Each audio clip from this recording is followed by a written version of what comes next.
안녕하세요. 9월 1일 금요일 마이드라에 오신 여러분들을 환영하고 축복합니다.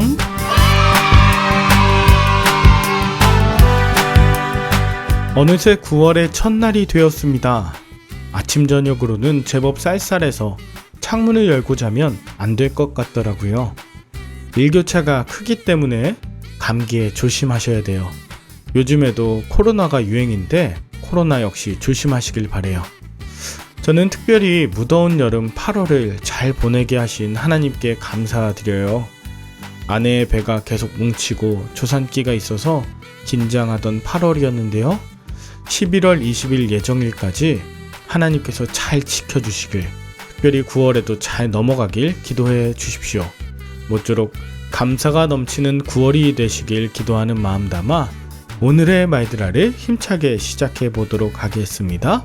자, 출발!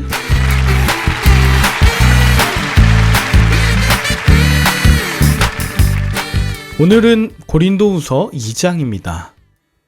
어제 본문을 통해 바울이 고린도 교회에 가지 않기로 결정했던 것 때문에 고린도 교회 성도들 일부가 바울의 진정성을 의심하고 신중하지 못한다고 비난했습니다.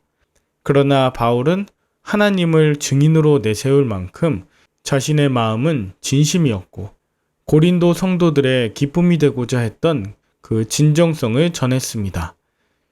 오늘 본문 1절에 보면 바울은 다신 고린도 교회에 나아가지 않기로 스스로 결심했다. 이게 다른 것이 아니었습니다. 다시는 이라는 것을 통해서 바울이 고린도 후서를 쓰기 직전에 잠시 고린도 교회에 갔다 왔음을 알 수 있는데요. 그 이후로 근심 중에 고린도 교회를 방문하지 않기로 결정하게 된 것입니다. 이걸 새 번역에서는 바울이 고린도 교회에 또다시 아픔을 주지 않아야 하겠기에 나는 여러분에게로 가지 않기로 결심했다라고 번역합니다. 3절과 4절에는 바울이 눌림과 걱정, 많은 눈물로 쓴 편지를 고린도 교회에 돌려보내는 건 그들을 근심하게 하려는 것이 아니라 자신의 기쁨이 그들임을 알려 그들 안에 근심이 사라지게 하려 함이라고 전하죠. 이건 역시 바울이 고린도에 갔을 때 고린도 교회를 향한 애통과 눈물로 그들의 잘못을 책망했지만 그건 역시 바울에게 얼마나 힘들었던 일인지 상상해 보게 됩니다. 바울의 책망은 고린도 성도들의 마음을 아프게 하려고 한 것이 아니라 그들을 얼마나 극진히 사랑하고 있었는지 바울은 오늘 서신서를 통해서 알려주려고 했던 것이었습니다. 한편 고린도 교회는 바울과 교인들을 근심하게 한 자, 즉 음란과 우상 숭배 등의 죄를 범한 자를 처벌한 것으로 보입니다. 이에 바울은 그가 죄를 범했지만 징계를 받았다면 그를 용서하고 위로하라 권면합니다.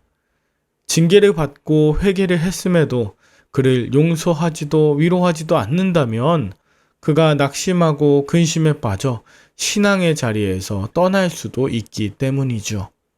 죄를 지은 자를 향해 정죄하는 행동은 결국 사탄에게 속는 것과 다를 바 없습니다. 물론 죄를 범하고 무리를 일으켜 교회를 근심하게 한 자의 회개와 치리는 교회의 거룩함을 지키기 위해 반드시 필요합니다. 그러나 회개와 치리가 성도의 실족으로 이어져서는 안 되죠. 죄를 범한 자가 회개하고 돌이킨다면 용서하고 사랑을 보여 사랑의 공동체에 참여할 수 있도록 해야 하는 것입니다. 자, 이제 바울은 12절부터 드로아에서 복음을 전할 문이 열렸지만 고린도 교회의 소식을 전해줄 디도를 만나지 못해 마음이 불안했음을 전합니다. 결국 바울은 그 소식을 듣고자 드로아를 떠나 마케도니아로 가게 됐는데요. 만약 바울이 그리스의 북부인 마케도니아로 왔다는 소식을 고린도 성도들이 듣는다면 어떠할까요? 이것을 염두한 바울이 고린도 성도들을 향한 깊은 사랑과 애통함 가운데 마케도니아, 아마도 빌립보에서 이 고린도 후서를 쓰고 있는 것으로 보이는데요. 바울은 그곳에서 고린도 교회의 오해로 관계가 힘들었었지만 그리스도 안에서 이기게 하시고 그분을 아는 향기를 맡게 하시는 하나님께 감사를 드립니다. 그리스도의 향기는 멸망당하는 자들에게는 심판의 향기이지만 구원 얻는 자들에게는 생명의 향기가 됩니다. 그래서 우리는 삶의 자리에서 하나님의 말씀을 순전함으로 전하는 그리스도의 향기이자 그리스도의 편지가 되어야 할 것입니다. 여러분은 오늘 본문을 통해 무엇을 느끼셨나요? 바울이 고린도 교회에 나아가지 않도록 결심한 것이 결국 바울이 근심 중에 혹은 잘못을 책망하는 일로 인해 고린도 교회 성도들이 낙심할까 근심하였기 때문이었는데요. 저는 바울이 죄에 대한 책망을 하면서도 한 가지를 잊지 않는 걸 보게 되었습니다. 그것은 다름 아닌 그들을 향한 하나님의 사랑인데요. 저도 앞으로 그들을 향한 하나님의 사랑이 이 마음에 없다면 누구에게도 책망하지 않기로 결심을 하게 되었습니다. 애통과 눈물로 그들의 잘못을 책망하는 일에 그들을 향한 하나님의 사랑, 이것이 내 안에 없다면 결국 그것은 상대로 하여금 마음을 아프게만 하고 실족하게 하거나 정죄를 일삼는 율법적인 공동체를 만들 가능성이 크기 때문이죠. 그러므로 성도들을 향한 깊은 사랑과 애통함의 향기가 풍기는 목회자, 죄에 대한 징계가 있었다면 용서하고 위로하는 넓은 품을 가진 목회자가 되었으면 좋겠습니다. 그리하여 그리스도로 인한 생명의 향기, 구원의 향기가 내 삶 가운데 풍겨나길 소망합니다. 여러분의 오늘 하루도 그러하시길 축복하며 함께 기도할까요?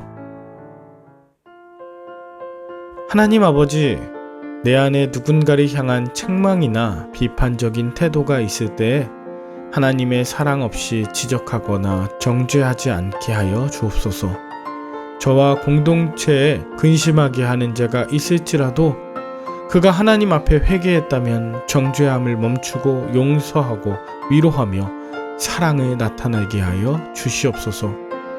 오늘도 그리스도의 향기로서 복음을 전하며 살도록 사랑으로 충만하게 하여 주시길 예수님의 이름으로 기도 올리옵나이다. 아멘. 주말엔 섬기시는 교회에서 은혜 많이 받으시고요. 저는 다음 주 월요일에 다시 찾아뵙도록 하겠습니다. 샬롬.